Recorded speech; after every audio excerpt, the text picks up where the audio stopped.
Appreciate the invitation. I actually was here last year, but by name last year was Claudia Garcia. Claudia, a member of our organization, was due to speak and got sick at the last minute. So I'm happy to be asked back in my own accord. So I've got to find the clickers here. I think the first thing we need to do before we talk about measuring sustainability is make sure that the definition of sustainability is understood. I've been to many sustainability talks over the last 5 or 6 years, and quite a number of leaders in the area, members of very high visibility organizations, actually stand at the podium and say they can't stand the word sustainability, and they wish it would be something other word, and they wish that it would actually go away, it's overused, and so on. I don't think it's going to go away. The movement of sustainability actually can trace back to the 1940s, and probably one landmark is 1964, I believe, with the publish of Silent Spring by Rachel Carson. So it's been around for a long time. Those of you who are the same age as I, which is I'm a boomer, remember ideas such as zero population growth and Earth Day, which was founded when I was a senior in high school. It's been around for a long time. It's not a fad. It's not going to go away. So we'll start with definition here first and talk about what it's not. And this here is the result, the summary result of the Dairy Innovation Center's life cycle assessment for fluid milk in the United States. This is a study that's referred to quite often. It has a lot of great information in it. However, it's not a measure of sustainability per se, as many people might think it would be. Neither are facts like this, which has come out of the Elanco Enough story. We decided that not only was per capita consumption important, but so was per capita production, a term we don't hear very often, if at all. And one thing we found when we started looking at per capita production, which is simply global production divided by global population, is there's actually 14% less milk produced per person today than there was in 1961. So if we start looking at food security, statistics like this are pretty scary. And I am a statistician by training, and while I did ask a question earlier, a lot of those statistics are extremely important and telling, and there's some other ones we need to look at as well. Neither of these, though, are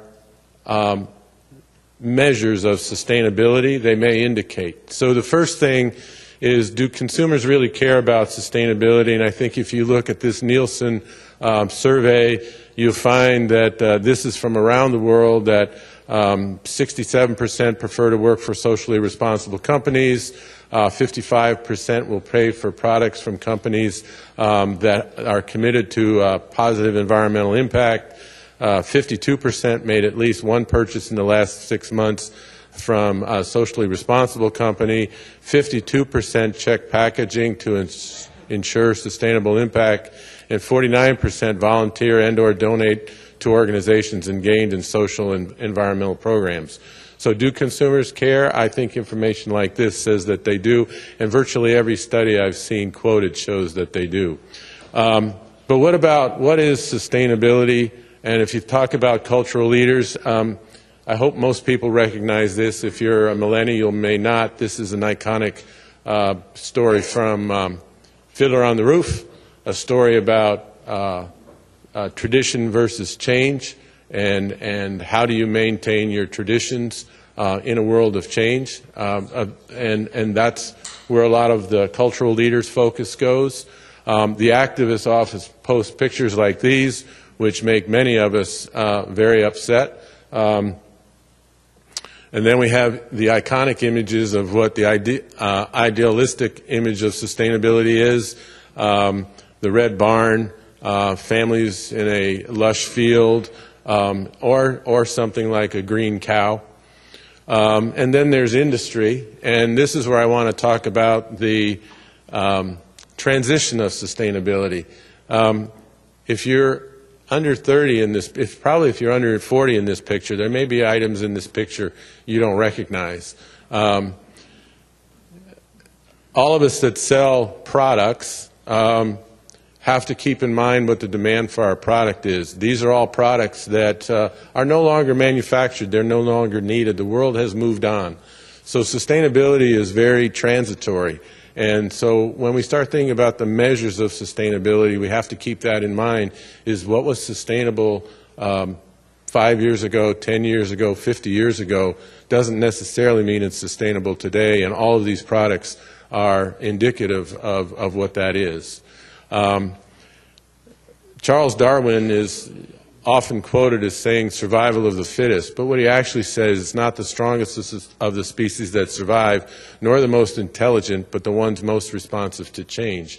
So I want to really put that into your minds, is when we talk about sustainability, we will probably never arrive at sustainability. It's something we strive towards, and it's about continuous improvement, and that's what we should be looking for. And so there's a cycle here, and I won't spend a lot of time on all these, but this is from Dr. Marty Matlock at the University of Arkansas, and you see here how we need to focus on sustainability as a constantly evolving topic that will ensure employability for many of us well into the future. Dr. Matlock has said sustainability is not complex, it's just hard, and that's because it's not a monometric concept. That word monometric, one of the things we often look for is where's that single most important index that we can put on a product or talk about that says we're sustainable. One of the issues with sustainability is it's easy to identify what's not sustainable. It's not so easy to identify what is sustainable, and I'll talk about that a little more in a minute. So you ask a typical farmer, and a farmer is where the root of most all of our food comes from, and I've done this quite often. This is kind of a consensus quote from what I get back from farmers, regardless of whether they're dairy farmers or row crop farmers. It's to still be farming in 10 or 20 years and to be able to pass a workable farm on to my children and their children. And you know, in actuality, that's a pretty good definition of sustainability. The definition has been formalized, though, and if we refer back to where most sustainability emanates from, it's from this statement here from the UN Brundtland Commission from 1987. So again, this is not something new. I would point out that agriculture, specifically animal agriculture, has come late to the table with regards to sustainability, not with respect to environmental issues. That's been on the table for a long, long time. But the topic of sustainability, we came late, and the wake-up call was in 2006 when FAO published Livestock's Long Shadow. And the ruminants, the cattle, took the hardest hit because they're methane emitters. And so that got us all organized around environment, which much of agriculture was already organized around anyway.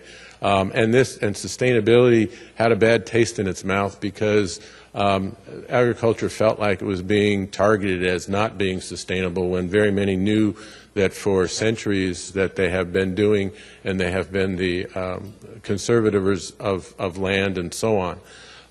But we in agriculture started getting very defensive, publishing a lot of things, and it was all focused around the environment.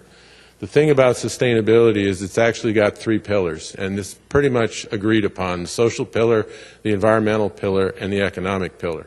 And what this requires is sound science. It requires shared values, which is a topic in and of itself that we could talk about, especially when you start thinking around cultures. When the term global got put in front of my title, I realized how, while I was trying to be sensitive to the world cultures, how U.S.-centric I truly am. We need to expand our view of the world to be more globally centric as opposed to U.S.-centric. And that's where those shared values really come into play. Both speakers beforehand also addressed the issue of shared value without even talking about it. And again, continuous improvement is where we're at. It includes food and nutritional security. That's often the first thing consumers think about when they hear the word sustainability is food. It's about efficiency and it's about balance. And and it's the balance between these three pillars. We are being scored, by the way. We've been scored for the last 12 to 15 years. There are at least two reports out there. One is the Carbon Disclosure Project, the other one the Global Reporting Initiative, in which corporations report on their sustainability efforts. As you can see, these were started 2008 and 1999. And unknown to many people, organizations like Bloomberg use these reports when they post their assessments of companies as to whether as investment risk and so on. If we look at and focus on the graph on the left, please, the one on the right's been normalized by economists, and I don't understand all that economic jargon, but I do understand the one on the right. The one on the right shows if you invested $1 in a company that appears on the Dow Jones Sustainable Index today, if you invested $1 in 1997, today that dollar, which is the red line, would be worth about, on the average, of $23. If it was another company not in the Dow Jones Sustainable Index, it would be worth about $15. So there is an ROI for companies to pay attention to sustainability. That's one of the first questions that get asked by a CEO is, where's the ROI? There's the ROI right there. If we look at adoption, using the Global Reporting Index, and I'm sorry I don't know what the scale is on the y-axis, but if you look at the left side as being those that have the highest percentage of companies engaged in sustainability practices, those are on the left, and you'll see that food and beverages, the green bar that I highlighted, is just fourth from the left, fourth highest. If you look at agriculture, it's way over on the right. A true science-based indication that agriculture is late to the game, at least in a formalized sense. And yet agriculture is the one that provides the raw product to the food and retailers. And that's why we're being pushed by the food and retailers, and agriculture is to catch up. So if we go back to our three pillars of socially responsible, environmentally sound, and economically viable, it's the intersection and the balance where sustainability occurs. And the thing that makes it hard is that anybody can call foul. If it's not economically viable, and I use that word viable intentionally because we often talk about profit, but profit's only one-sided. That pertains to the person or the organization selling something. It also has to be affordable to the person who's buying it. So the economic has two pieces to it, so it's economically viable. But the point is here, if it's not economically viable, then it's not sustainable. And the same is true with regards to environmentally sound or socially responsible. That's why it's so easy to call foul and say something's not sustainable. The only way it is sustainable is if all three of those green lights are on. If we look at this, we can also look at a map to see where organizations are coming from. And this could be controversial when I put up some names up here, but I would put up some names. Enron, a company that's long since passed, you would say was focused on the economy to the detriment of everything else. Greenpeace speaks almost uniquely and solely to environment. PETA, animal welfare, falls under the social pillar. PETA, very extreme on the animal welfare side. I would say a regulatory agency like EPA falls in the environmentally sound and socially responsible space, paying little attention to the economically viable. If you look at some of the multi-stakeholder groups like the Global Roundtable for Sustainable Beef, are trying to bring these three pillars together. And I'm going to finish up with slides, and I don't see Cameron in the audience, but Cameron Brewitt, the immediate past president of Global Roundtable for Sustainable Beef, spoke 2 weeks ago at the annual Board of Directors meeting. I've stolen with his permission these last few slides with respect to sustainability and what we're trying to accomplish, because I think they apply to everybody and not just the beef industry. And again, you see these three pillars of socially responsible, environmentally sound, economically viable. It's where these three come together, which is where sustainability occurs. So the question is this, and I forget the term that Jeff used a few minutes ago, but is this the competitive niche that we're looking for? And we're just looking for brand differentiation to attract this kind of consumer? Or is sustainability really about a pre-competitive norm that we should all be talking about that applies to everybody? And I would actually say that it's the latter case. It's the pre-competitive norm. And sustainability should not be used as something as brand differentiation. If we look at a sustainable baseline, then we see this continuous improvement highlighted by this graph here. And the sustainable, and it could be any sustainable baseline. This one happens to be beef. This is where everybody should seek to be at a bare minimum. Everything in the case, regardless of manufactured product or a food product, should be at some sustainable baseline. And then differentiation should come over the top of that, based on other factors that have to do with your product that are differentiated, which do not include such things as food safety, do not include such things as environmental impact, and so on. Everything, it should be table stakes that when the consumer goes into the store, they understand what they're buying is made under sustainable practices. So we can do this with government regulation, which supposedly moves the bottom of the curve. We can do it with voluntary standards. The innovators will readily adopt these sustainability measures, whatever they are, but it's about moving the average to low producing or performing provider to move to the top. It's, again, about continuous improvement. And we can get compliance with regulatory efforts, but those regulatory efforts, the leaders are already past most of those regulatory efforts, and we need to get more of the bottom of the curve up there on a voluntary basis. So we can demand compliance, but that doesn't necessarily mean we're going to get sustainability.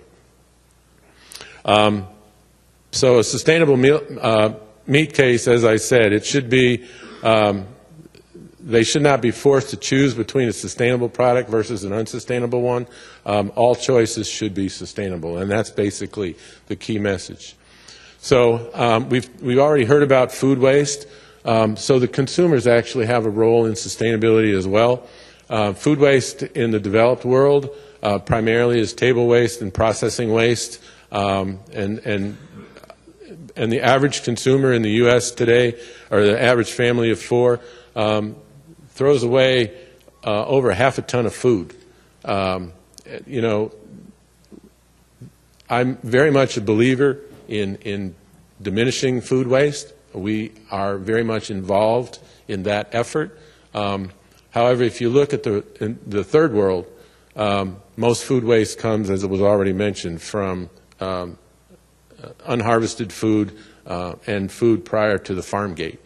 Death loss in animals, sick animals, animals that are not producing in any way, they're just consuming, crops that don't get harvested, and so on. That's another area of food waste that we in the first world need to help the third world with. Are we meeting the key challenges? A few points here. We can talk about metrics all we want. Warren Buffett found it extraordinary that academics studied such things. They studied what was measurable rather than what was meaningful. As a friend said to him, to a man with a hammer, everything looks like a nail. If measurement matters at all, it is because it must have some conceivable effect on decisions and behavior. If we can't identify the decision that should be affected by a proposed measurement and how it could change those decisions, then the measurement simply has no value. What does this all mean? A lot of organizations, well-meaning organizations, are out developing KPIs. In some commodities, there are as many as 140 KPIs that the producers in those commodities are expected to meet. First of all, probably not even possible. But even if those KPIs are met, there's another question that'll come up, and I'll show you in a minute. And lastly, we tend to overvalue those things we can measure and undervalue those things we cannot. And the key point here is that of the millions of farmers around the world, over half of them live in poverty. And if we don't raise up the living standard of those that are producing the food, we are not going to have sustainable agriculture. So one of the key measures has to be, are we raising the standard of living of those farm families? In other words, we can produce a sustainably certified product, but it doesn't necessarily mean it's got the job done that it was intended to do. And by some estimates, less than half the certified sustainable products around the world are not sold as sustainable products. And they're not doing the job of raising the standard of living of those that produce the food. So simplicity, and I haven't given you the final answer of how do we measure sustainability, but it has to be focused on performance and not prescriptive. In other words, it has to be outcome-based. We started out with prescriptions. That's regulations. We can get compliance to regulations. We can get compliance to KPIs. What we need to state is what the outcome needs to be, not how to get there. Leave that up to the people who know how to get there once you give them the goal. We need to promote innovation over compliance. Innovation could be technology, it could be a new way of doing things, could be a new idea. Don't close those down by being prescriptive. Prioritize the challenges and create the measure of impact. That's what many of these multi-stakeholder groups are trying to do. And finally, communicate, communicate, communicate, tell the story, be transparent. So these are the characteristics of what a measure of sustainability has to be. I haven't given you a formula because I don't think there is a formula. I can go back to those 3 pillars and I could put a score on each one of those, say from 0 to 3. And if I tell you the sustainability index is 6, you have no idea whether that's 3 2s, which would mean pretty good, or whether that means 2 3s and a 0, which means it's not sustainable because one of those pillars is not met. So I don't have an easy formula. I would love to, but I don't. But these are the characteristics of what needs to be in a sustainable measure. Thank you.